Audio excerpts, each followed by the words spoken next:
A ritzy South Florida island community was in shock after 2 women died when a Mercedes-Benz rolled off a ferry into a shipping channel. The Miami-Dade Police Department and U.S. Coast Guard are investigating how the blue car holding Emma Afra, 63, and Vivian Brahms, 75, fell from the ferry from Fisher Island to Miami Beach on Tuesday and ended up at the bottom of a 50-foot channel. After the car submerged, dive crews with Miami-Dade Fire and police searched for the women's vehicle. Both were dead when the vehicle was recovered, and the Herald reported they were found embracing. The ferry totes cars to and from Fisher Island every day, according to the Community Association's website. WSVN-TV reported that ferry workers typically place blocks under the tires of the vehicles they're hauling to prevent them from rolling.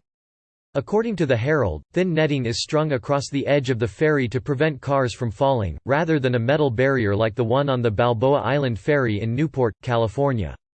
Robert Sosa, president of the Fisher Island Community Association, told WFOR-TV the group was fully cooperating with the investigation and that safety was a top priority.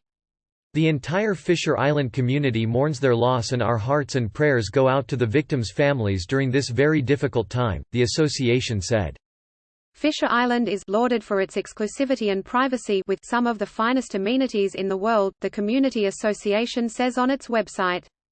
Afra, who lived on the island, was known as a prominent philanthropist who worked on child abuse and sex trafficking issues. Emma never took no for an answer, especially when it came to doing something that would help the children and families Christie House serves.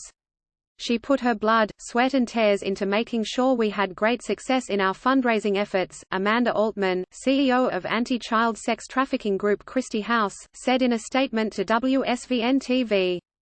Brahms, also a socialite, from Harrison, New York, in Westchester County, was longtime friends with Afra, the Herald reported. According to the Herald, the Fisher Island ferry has operated for decades largely without incident. In 1997, a woman was killed when her family's boat and the ferry collided, the newspaper reported. Miami Beach Mayor Dan Gelber said Tuesday's incident was a jarring tragedy. The whole community is very shocked, he told WFOR-TV. I have a lot of faith that the Coast Guard and cities in Miami-Dade that are involved will get into a very thorough investigation to address this and make sure nothing like this ever happens again. Follow USA Today's Ryan Miller on Twitter at RyanW_Miller.